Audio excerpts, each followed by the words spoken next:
Hello and welcome to What's New in SOLIDWORKS 2012. This is the part 2 of 2 for our webinars for our Lunch and Learns.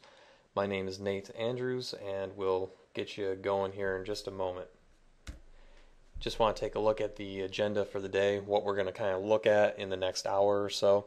Some pretty basic stuff that everyone uses to some stuff that not everyone would use, but we'll get started now. There are several enhancements to assemblies in SOLIDWORKS 2012.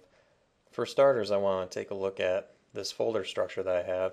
I have my assembly, and then I have the components that are inside of it, and I have two other folders as well. I grabbed a bunch of components out of the components folder and then scattered them inside the missing files 1 and missing files 2 folder. And they're just random files, I don't even know what they are. If I open up my assembly, what we typically get is if SOLIDWORKS can't find the file, it asks me if I want to find it myself. If you hit yes, what we can do is just go into our hidden files folder or missing files folder. I'm just going to select the file and say open. Inside of SOLIDWORKS 2011 and earlier releases, what would happen? Well, typically it would just ask you for the next file, which is probably the 54, then 55, 6, 9, 64. It would ask you for all these files inside this folder. And then it would go on to the files in the second folder. If I hit open now, it's now just looking for, if we look at 57, that's not in our missing files 1 folder. That's in our missing files 2 folder. So I'm going to open that, and then we have all these other files that we would typically in years prior, we would be asked to go find them. Now it remembers the folder that you selected one file in so that you don't have to go back to that folder and reopen each individual part. This is going to save a lot of time for people who have moved or misplaced files. A lot of other nice things with assemblies in 2012 as well. You can quickly and easily hide and show components simply by hovering over a component and hitting the tab key. Now if you want to pull one back, you kind of have to know where the files are. If you hold shift and hit tab, it brings them back. You can also just hold down the tab button and then hover over the files and they'll hide as well. Same thing if you hold shift tab and then just hover over the files, they'll come back as well. So that's a pretty neat enhancement. That came over from the Composer product as well. How about SmartMates? Now, a lot of people like to use SmartMates, and what would typically happen in years past is if I grab this edge and I want to mate it to this edge of this piece over here, I would hold Alt, grab the edge. Now I'm in my SmartMate command. And what people would notice is it would jump all over the place no matter what you kind of hovered on. Now you'll probably notice a little bit of a delay. So as soon as I go over to that edge, it kind of delays for a split second and then I can drag it on there. For people who have used SmartMates before, you'll notice that this is a lot nicer and it doesn't jump quite as much as it used to. So it's a little easier to use. Let's say we wanted to make a subassembly of these three components, the handle and then the brackets for the handle itself. In years past, what you would have to do is maybe highlight the components inside the graphics view, then you go over to the feature tree, so now you know which components they are. You would have to go and grab them inside the graphics, inside the tree, right click, and then make an assembly from there. In 2012, you can just do it right from the graphics view. So highlight the components that you see, right click, and then you can say form new subassembly. And it's just going to form the new subassembly based on the clicks in the graphics view. So that's a nice little enhancement that they put in for that. Also, kind of on the same lines of that, is if we want to create a folder inside of the assembly tree, what we would have to do in years prior is make sure that every component is sequentially ordered inside the assembly tree. Now in 2012, we can just click on any random file, right click on it, and then say add to new folder, and it has no problem with it. Now if you're a person who likes to break references, there's an option for you so you don't have to see the little arrow with the X after it inside your tools options. If you go to your tools options and then go to external references, you have this option, show X in the feature tree for broken external references. If you have it checked, it's going to show it. By default, it's not going to show it now. So just not cluttering up your assembly tree as much. Another nice thing with assemblies in 2012 is if we were to make a change to a configuration, let's say the cylinder, it has a bunch of different configurations. We'll go ahead and close it and save it. Go back to our assembly, and one thing that you'd always run into in years prior is if you saved a different configuration from your part, and it's a different one than is active in your assembly, you wouldn't be able to make any changes to the part itself. In this case, in 2012, we can make a change to different dimensions and update them independently from whatever the saved configuration was in the part file. And that's a really nice enhancement. You don't have to have any of the error messages that would normally come up for that. Now one of the last things we want to look at, I'm going to bring back a couple of these parts here, is what happens if you make a change to one of your components. So we change the part, and now we want to go back to the assembly. I'm not going to save it because I say, well, maybe I don't want that change after all in the end, so I'm just going to say no, I want to not make a save to the changes. In years prior, what it would do is it would keep that change because that file is still open in the assembly, so the reference is still there. In 2012, it gives you an option whether you want to keep those changes that you just made or discard them in the assembly. In my case here, I want to say discard. We'll update the assembly, and when we go back, it now goes back to what it was before. In years prior, what you'd have to do is right-click on the component, go to reload it, which it probably won't allow me to here. Yeah, I don't have anything that's that I need to reload, but what it would do is reload the referenced file that was already saved on your hard drive. For all of you admins out there, we have a new option with uninstalling SOLIDWORKS for 2012. If you just get into your installation manager, I just went to my programs and features, uninstall my SOLIDWORKS 2012, and this is the first screen that we come up with. So what do you want to uninstall? And we have some advanced options as well. Standard uninstall is just your program files and folders. You can now change this and choose what you want to uninstall. You can uninstall your registry entries, data files and folders, and then download files and folders as well. Now be careful on this one because if you end up clicking it and get rid of all the downloaded files, your standard SOLIDWORKS download files, if you're doing a clean uninstall and reinstall, if you have your install files in that same SOLIDWORKS downloads folder, it's going to get rid of them, so be careful of that. But once you click on any of this stuff, it's going to tell you what it's going to get rid of. If you look down here for the files and folders that will be removed, it just kind of lists everything and the locations for everything that's going to be pulled out of the computer. And remember, typically what you end up having in the past was you would have to go back and go to all these different locations and clear all that stuff out. Now in 2012, they at least give you the option to do this automatically, and it'll do it without you having to do any secondary process after the fact. The new module to SOLIDWORKS 2012 is SOLIDWORKS Costing. The idea of this is to automatically generate cost estimates for different parts. For now, sheet metal and machine parts are the only things that can be you can use the costing module on. Costs are going to update with every part change. You're going to be able to compare the cost of different designs, different features, that kind of stuff.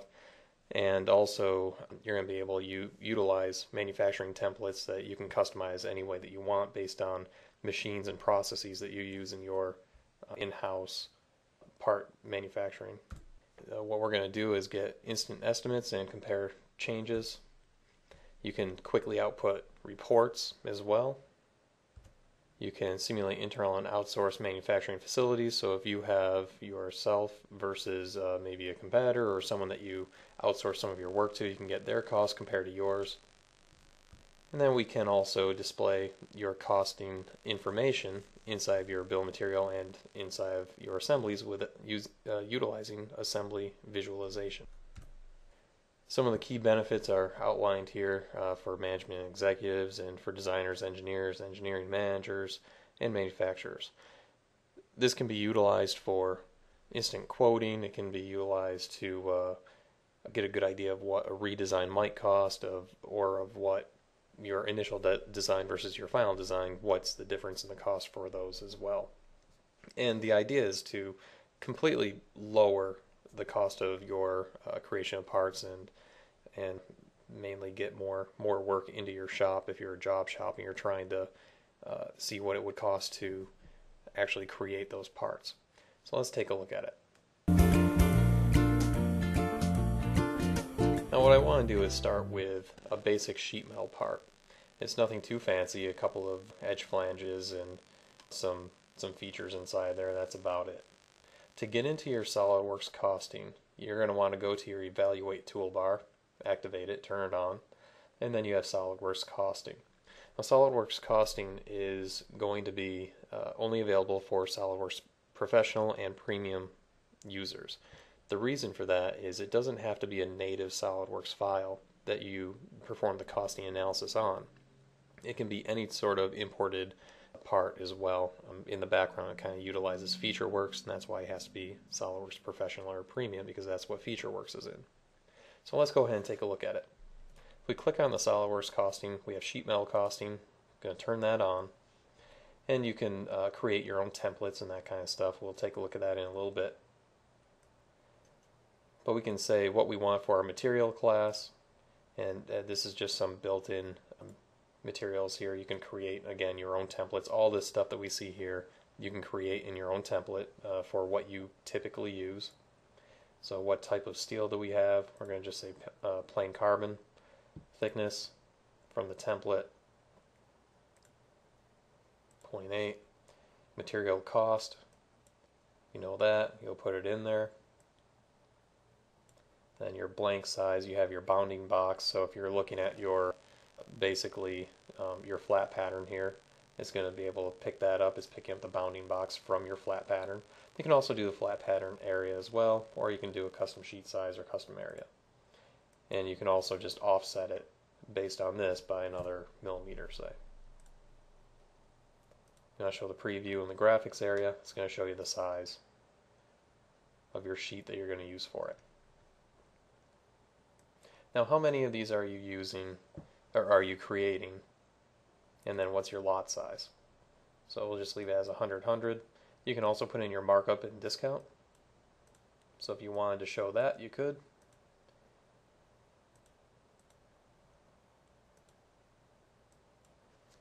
And then from here, let's say this is my baseline. This is what I want to compare to. This is my original design. If you want to set a baseline, you have this kind of padlock here. If you click on that, it's setting the baseline based on the information that we put in at the top here. If anyone's used sustainability out there, you can see that it creates, it flattened it, moved it around, it kind of creates different images. That's going to be for the reporting aspect. Over on the left hand side, we have another tab here, and that's your sheet metal costing manager. You can change different setups for the different procedures that you have inside of here. So laser setup, hem bend setup, louver, and then your cut paths, your bends themselves. Then if you have any library features inside of here, and any custom operations that you want to put in there. If you don't have any cost assigned to a feature, you can add it right inside of here. And all this stuff again is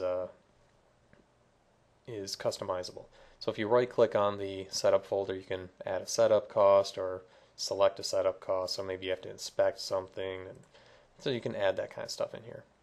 You can also add a custom operation by this button up here, or by right-clicking down here on the folder. And then from there you can say, all right, what's my custom operation? You know, painting, anodize, or you can add a new one. And again, you can set all this stuff up. So maybe we have to paint just a couple of faces wherever they happen to be. Then hit OK. And that's going to adjust our part as well, and our cost. All right, how about we go back to our feature tree, and then we add in a couple of louvers. So we just added a couple more features. We can just click to update. It's going to update our costing module there. It says it's 15% more expensive for this part because we added some extra stuff between the painting and the extra louvers in there as well. So the cost has gone up a bit, but we want to take a look at the reporting. Click on Generate Report. It's generating it.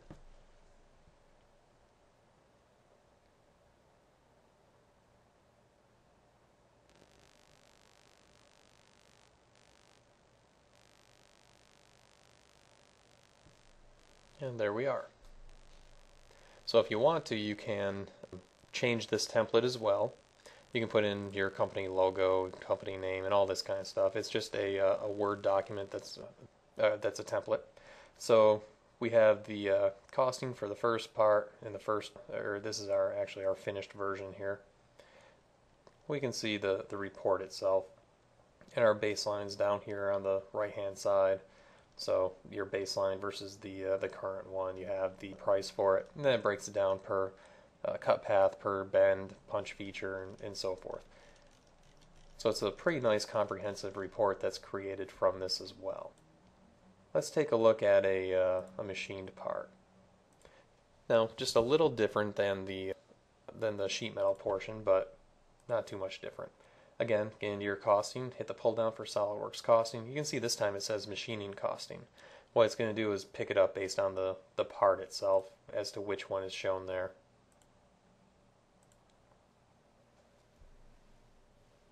We're uploading some results here. Okay.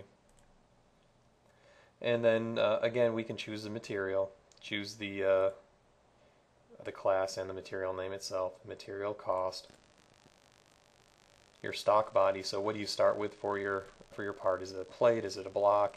And what are the dimensions for it? You can add additional sizes as well in your X, Y, and Z directions, in the plus and the minus, so that if you have any roughing cuts or anything before your finishing cuts, you can put that stuff in there for the extra material that it starts with. And then again, quantity and your shop rate as well. Let's go ahead and set this for the baseline. And then I want to show you some of the templates and the editing that we can do. Now, again, this is a little different than the sheet metal, but not by much.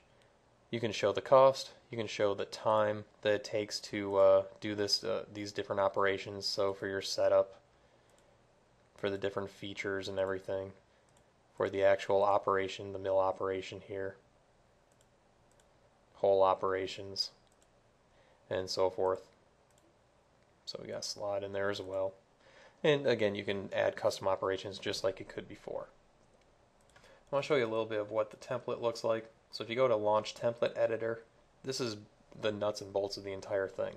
And the sheet metal one has its own as well. So if you're doing a sheet metal procedure versus a manufactured part, they'll just be changing and updating those different templates. So stock material, these are all materials that are built in. You can put in any of the custom information in here as well. So you can start with a SOLIDWORKS material, and if you need a custom material and any of the different information that you can get. So what is a block or a plate that you can get, the thicknesses that are built in here. You can type in the different sizes. It'll come to a pull down menu, and then the cost for those, all that information. Again, setup costs, it depends on what you're trying to do.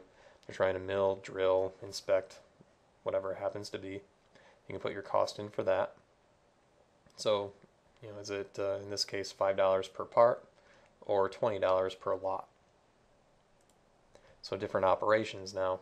if you're going to cut your plate stock, what are you going to use?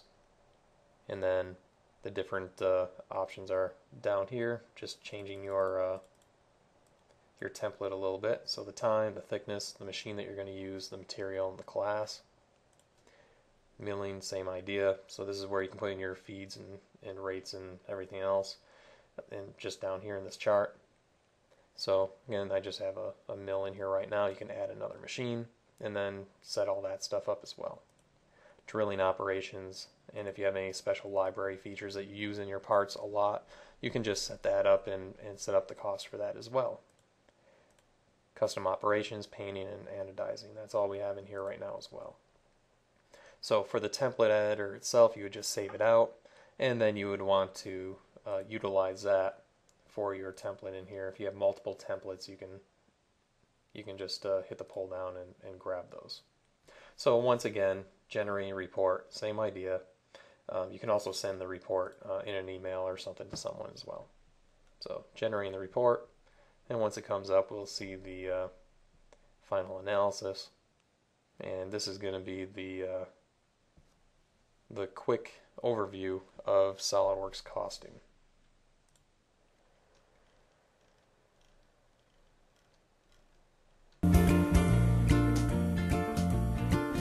A small change to the workflow of the hole wizard is a lot of people like to work, and we've told this over the years in our different classes, pre-select the face that you want to place a hole wizard hole on, and then get into the hole wizard, so hole wizard knows that that's the face that you want to put a hole into. Now they've upgraded this a little bit where you didn't have to pre-select, I believe in 2010, so you could go to your positions tab and then select the face from there. But in 2012, what we want to do, I'm just going to add a hole going through all. If you pre-selected the face, what would happen in years past is that a point would already be placed exactly where you clicked on the face. If you went to your positions tab, the hole wizard hole would be shown there. You would have to delete that point out and then re-add a point or move that point to the place that you wanted to end up in ultimately. In 2012, they've changed this. The face is already selected. So now I should be able to just kind of click on, hover over an arc, in this case if I want it to be on center, and then place the hole. So there's no unnecessary point or hole that's already put in there where you have to redo your selections and that kind of thing. So again, if we get into the hole wizard, I just place a random hole on this face down here. I'll say, blind, that's fine. Go to my positions, I can select the face, and now I'm just placing the hole wherever I want it to go.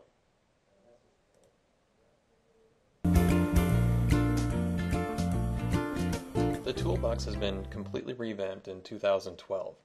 In years past, the main thing that drove everything inside of Toolbox was a Microsoft Access database.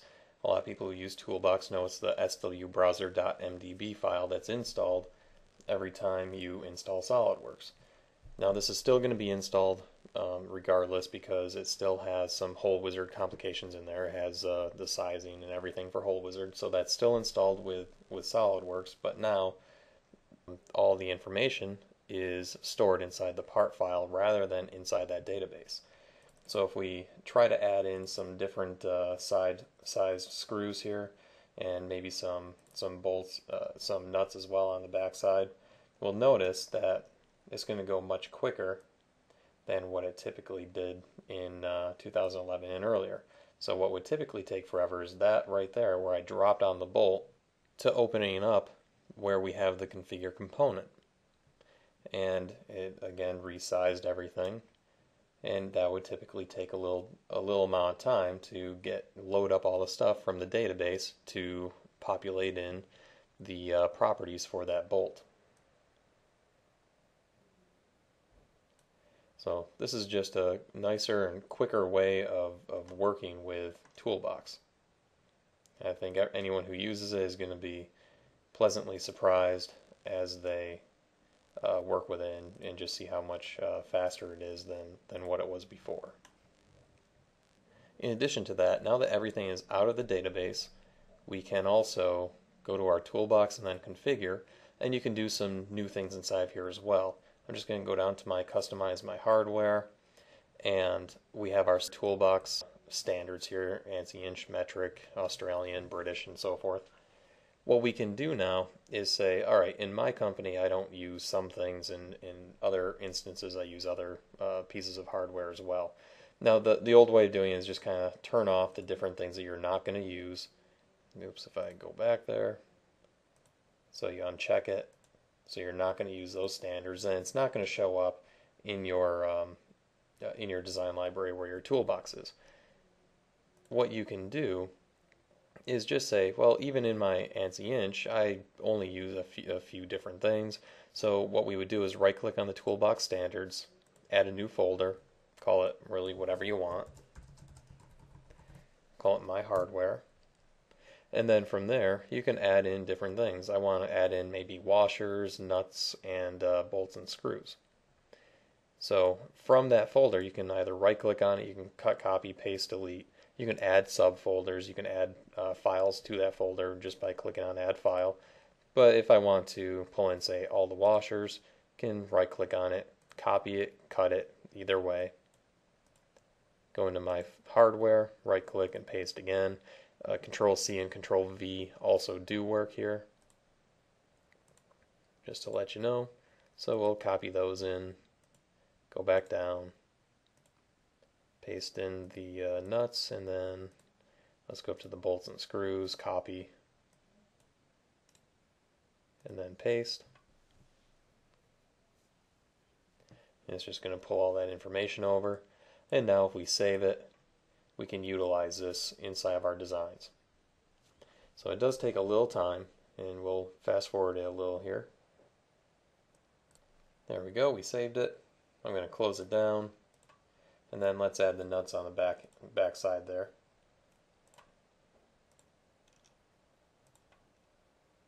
So if we take a look, we now have a folder called My Hardware. It has all that information that we just pulled in, and then we can just put in whatever we want for our nuts here. I'm just going to drag and drop one in, resize it. Again, the amount of time that it takes to load up our configure component doesn't take any time at all compared to what it used to be. And now we can just kind of finish our design here. And if I could grab that and place it on the right area, that would help, but that's alright. So those are the new enhancements to Toolbox with 2012. For the 2012 release of SOLIDWORKS, they completely revamped the equation editor. So in years past, you would right-click on the equation folder, add an equation, and now it says Manage Equations. Now the dialog here is a little different. We have 3 different sections at the top, different ways of filtering your equations themselves. So you have equation view, you have dimension view, showing all the dimensions in your design, and then you have your ordered view. So as you add equations, they're going to show up inside of here, and you'll be able to order them in different ways. We have a couple of different options at the bottom down here, which we'll get into as well. For global variables, what we can do is just start typing in some sort of name. Maybe we'll say it's overall length that we're looking at, and give it some sort of value. Say 15. Now what we can do is start to associate different dimensions to these different values here as well, and add different equations in. Like we could in the past, we can always click in the equations section and then click on a dimension, and that will invoke your equation editor here. Now on the value equation side, you can add global variables or link them to global variables essentially. You still have your functions and your file properties like you did before. We also have a new option for measure, and we'll see that in a little bit. In this case, I'm going to link that over to my overall length, the global variable. Hit enter, and now we have that new value there. So what it should do is update this dimension. One of the options down here is to hit the rebuild sign.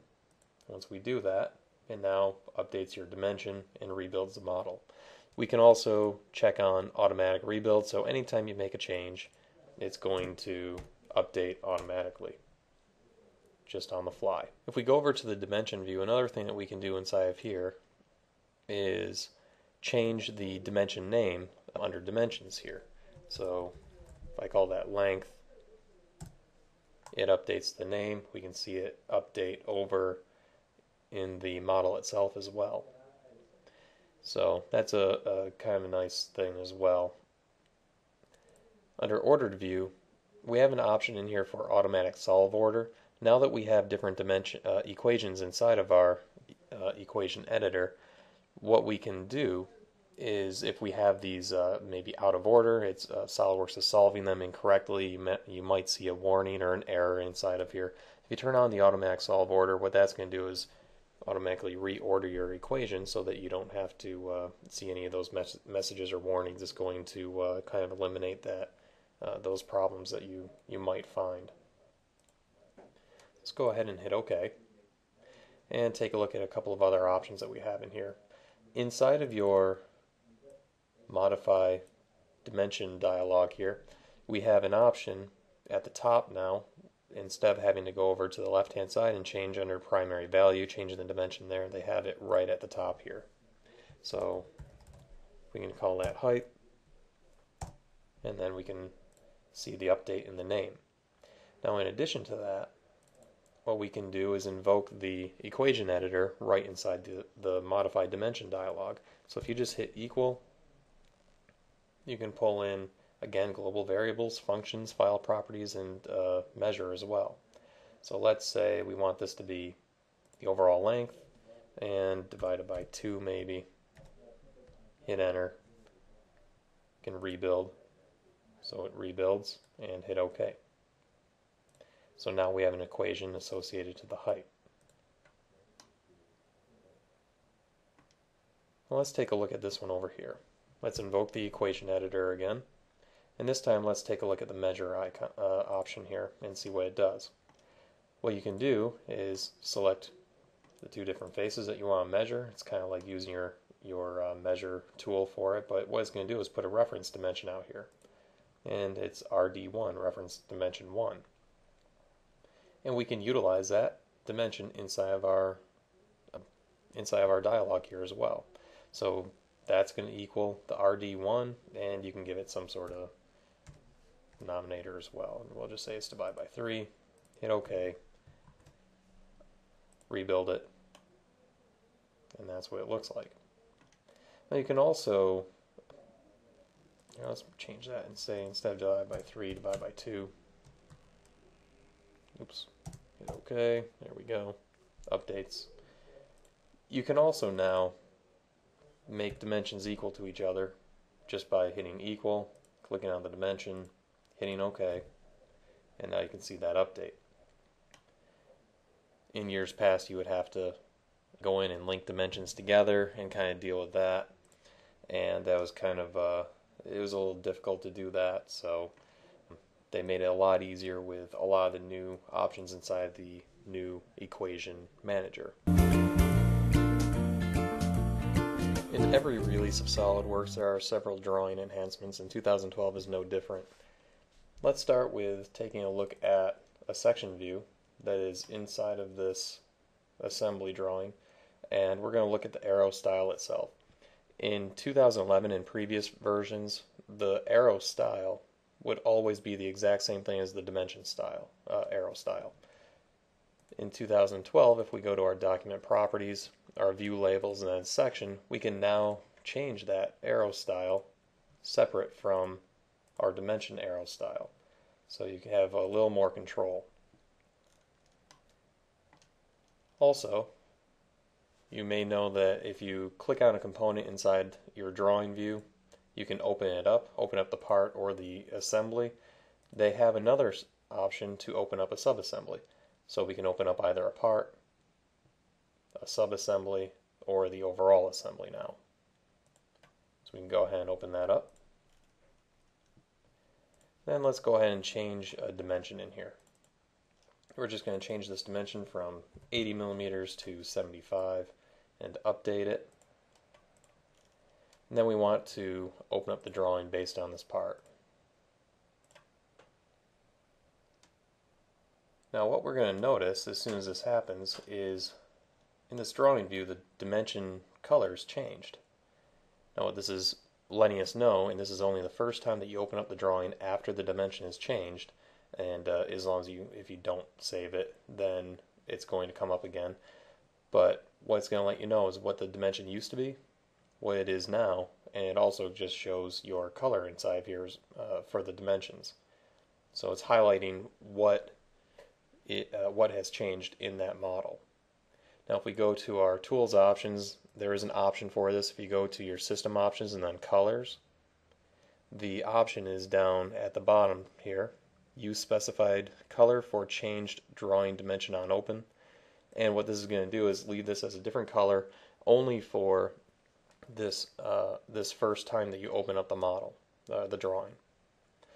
Any subsequent times after you save this drawing, it's going to go back to the regular color. In addition to that, when you print this drawing, it's going to keep whatever your regular color is. In this case, the blue dimensions are going to print as blue. So it's not going to make any printing changes or any permanent change to the drawing. It's just letting you know the next time you open it up what has changed. Now, how about this? We have a drawing view. We don't have any of the center marks for the holes. A lot of times you might create the view, then add extra holes later to that drawing view.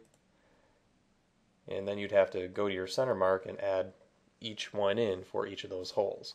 In 2012, they give you an option for auto insert for your center mark, and then you can say for all holes, fillets, or slots. So we can click on that, and just like you can do with your centerline tool, you can now just click on the drawing view. You don't have to click on each one, and it's going to auto insert all of those holes, center marks to the holes. Let's now take a look at the view palette. Now, in years past, this would kind of update almost every time that you open up a model or open up the drawing. And so if you made any new views inside your model, they would populate inside the view palette. And sometimes with larger models, it took quite a while for this to kind of generate. So in 2012, they changed this, so it's only done on command. So if you hit the refresh, we'll see a few extra views show up down here. So hit refresh, now it's generating the extra views, and we can pull them in. Now something that they've added is if you have an explode view of an assembly, it's going to show up in your view palette as an exploded view. So you can just drag that in, drop it, and that's what, it's an easy way of doing that. Okay, let's go ahead and add some balloons to this view. This next option that we have here, we need a bill of material in here first. So I'm going to just create my bill of material, put it up in the corner, and then I want to auto balloon the exploded view that I just brought in. So if I hit auto balloon, we have a couple of new options inside of here. The first is if you go to your item numbers, you have an option for order sequentially. So instead of having to view all of your balloons as they're shown here, so it starts at 16, goes to 13, 8, 14, 7, it's just going off of the assembly bill of material, wherever those components end up. What we can do is say order sequentially, and then we can tell it where we want it to be number 1, and then it just orders around the part clockwise. As we can kind of see here, just change that to 1, then you have 2, 3, 4, 5, 6, and so forth. It also updates your bill of material based on that.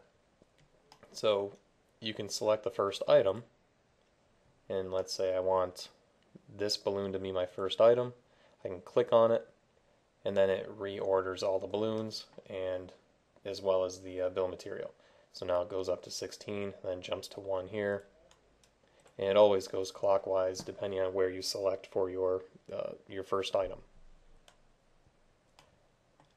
In addition to that, we now have something that they pulled from the Composer product that we also sell, and they brought in what we call a magnetic line.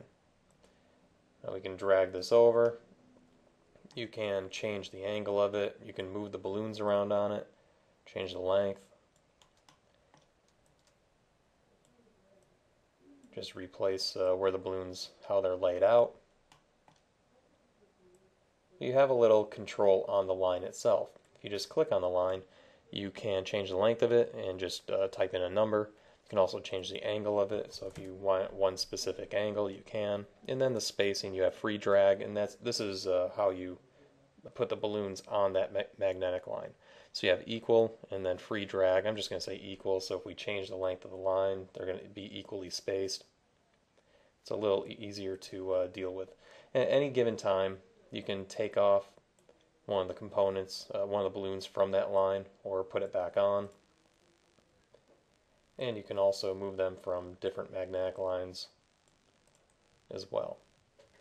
Now at the moment, there's nothing extra that you can put on the magnetic lines. It's always going to be just balloons. I could see in the future where they might put notes and that kind of stuff on magnetic lines, but at the moment it's just balloons.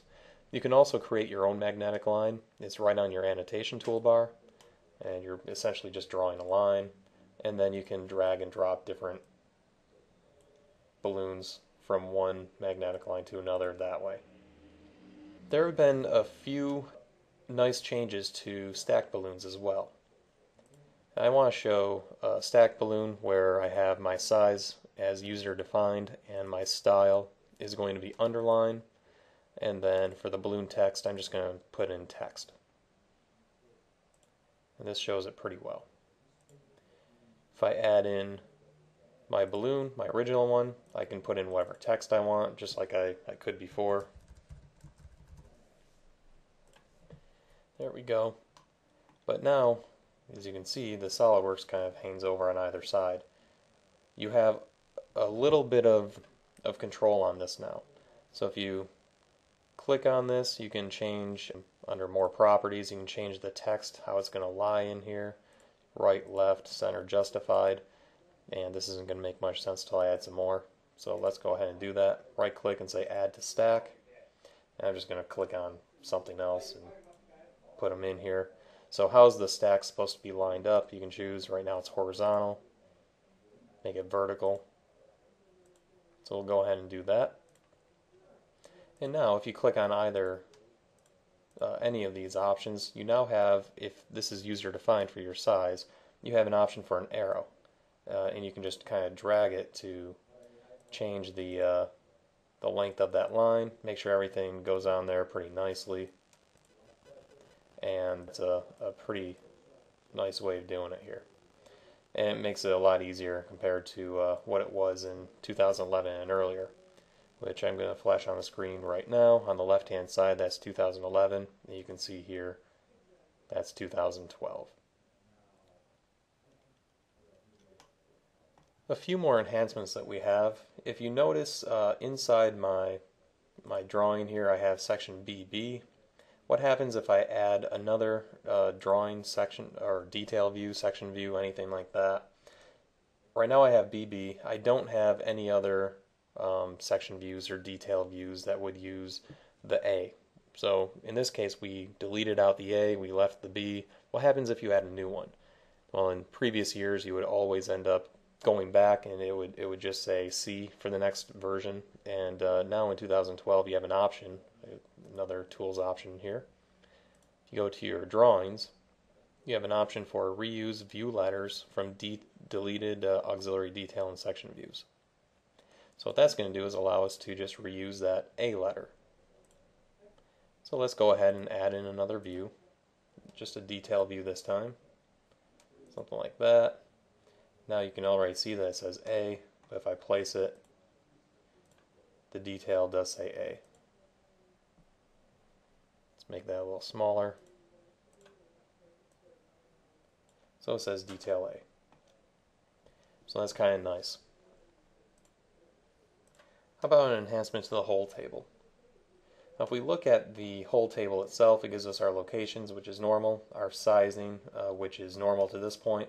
But what if we want to show the toolmaker, what the actual drill number, drill letter is? Well, if we click on the whole table, go to its properties, we have a new option under scheme. If you say show ANSI inch letter and number drill sizes, it's going to show that inside your whole table now as well. Makes kind of takes the guesswork out of it for all of your tool makers, and they're probably going to love you for it. Let's also take a look at bill of material. If we want to add a bill of material, in previous years we would always have to click on a view, add a bill of material, or get into the bill of material tool, and then we can place it afterwards. In 2012, they allow you to get into the tool without having to pre-select a drawing view. Now what happens when we want to place a view now? You could either go to the sheet and select the view that you want the bill of material to be associated to, or you can go right into your tree and click on a view, and it's going to create the bill of material based on that. So all in all, a lot of nice enhancements to drawings in 2012. A really cool thing that we can do in 2012 is to have a single part with multi-bodies. We can now explode it. In years prior, people who especially made molds like this one, where you have your core and cavity and then you have your part inside of it, what they would have to do is use the move copy body command to show what's inside the mold and kind of show it going together. Inside of 2012, we can now add that explode view just like you can inside an assembly.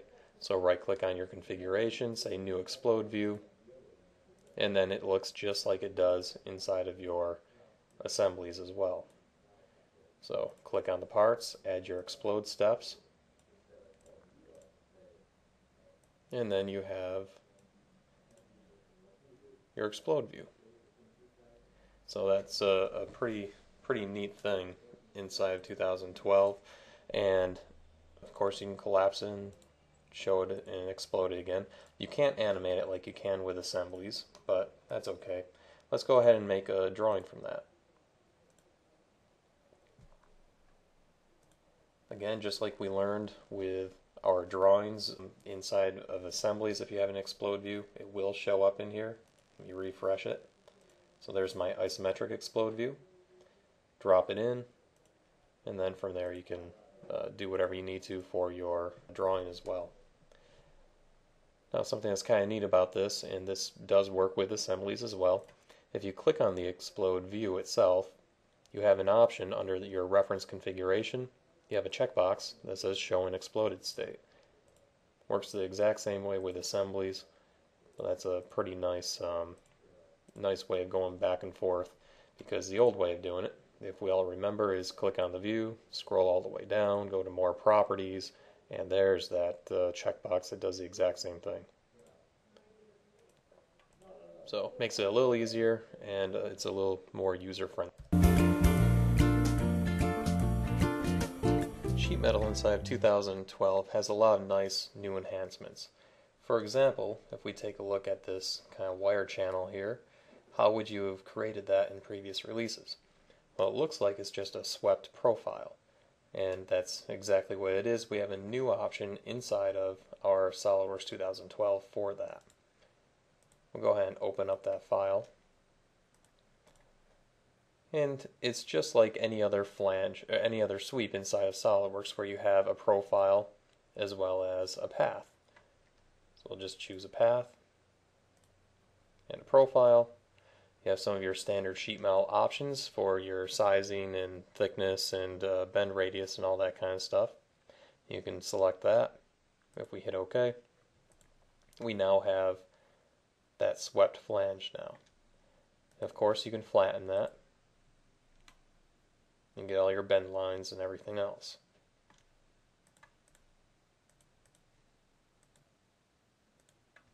In addition to that, we have some extra options inside of our flange. Now we have what we're going to use for a flange inside of here, for an edge flange, and we want to go from the back side of this electrical panel, going down towards our structural member and then back up. And what we would typically do here is just add an edge flange, and we want that to go up to a vertex. In this case, we want it to go up to a vertex up about there.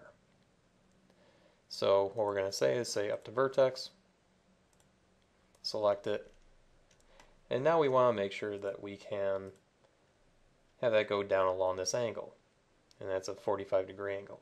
So as we start to change the angle itself, you can see that it's getting shorter and shorter for the length of the flange, and it's not keeping the edge flange option. Now in years previous, you would have to do quite a bit of math and that kind of stuff to make this work out. Now inside of 2012, they just have an option for it. So if you're using up to vertex, you have an option for normal to the flange plane or parallel to the base flange. So once we say parallel to the base flange, it's going to keep that in line with what we want to. So if we go down 45, it's the correct shape.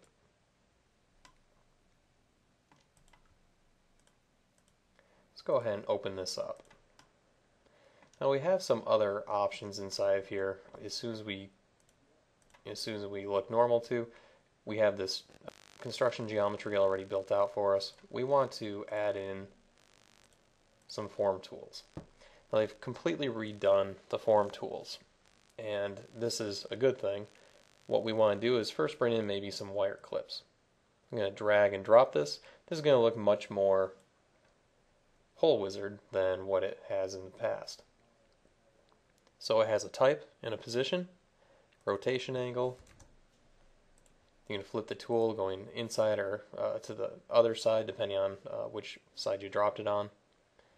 And then you have the standard mount configuration here.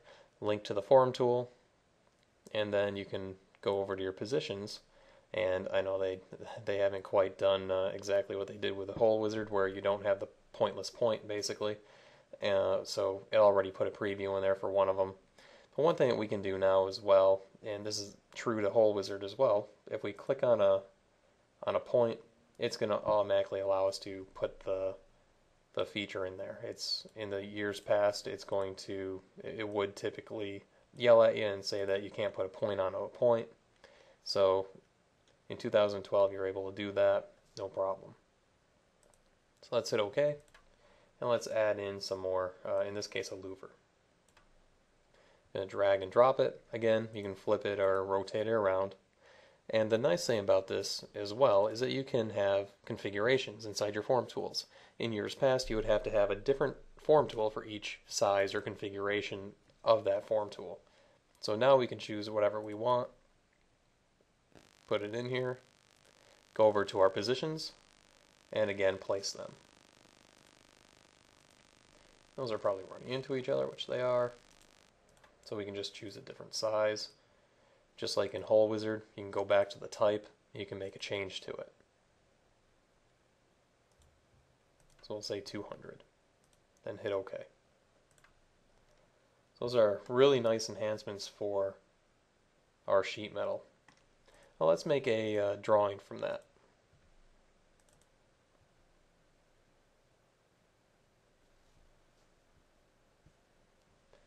And I'm going to bring in the flat pattern, and we'll just work with that. Now we have a couple of new tables for your sheet metal. Now right now we see all of our bends and everything are inside of here. If we go to our tables, we now have an option for some new tables. Bend table and punch table. Let's start with the bend table. What that's going to allow us to do is select the drawing view that the bends are in this case the flat pattern, and this works similar to a bill of material. If you hit OK, it's just going to add the bends in here, and then it switches those notes over to letters and just lets you know where those bend lines are compared to direction and angle and all that kind of stuff. Now in addition to that, we also have another one. So if we go down to our tables and we go to a punch table, this one works similar to a hole table. So if we just grab, the origin is the endpoint up here, so that's your 0, 0. Edges or faces to pull in all of the punch data. Hit OK. And now there's our punch data. And it's a little cleanup effort just to make sure the tags are in the right spot and everything. But after that's done, you have all the information that you need for each of those punch IDs and the X and Y location, the tags, and and how many there are for each one. Thank you for joining us for this part 2 of SOLIDWORKS 2012, the new features. And if you have any questions, please put them in the question box on the right hand side of the GoToWebinar. And if you also wanted to view this webinar later, we're going to be putting it up on our website at www.caddimensions.com, as well as on our YouTube channel. If you go to YouTube and then type in CAD Dimensions, you'll be able to get to our channel. Thanks for joining us, and hope to see you next time.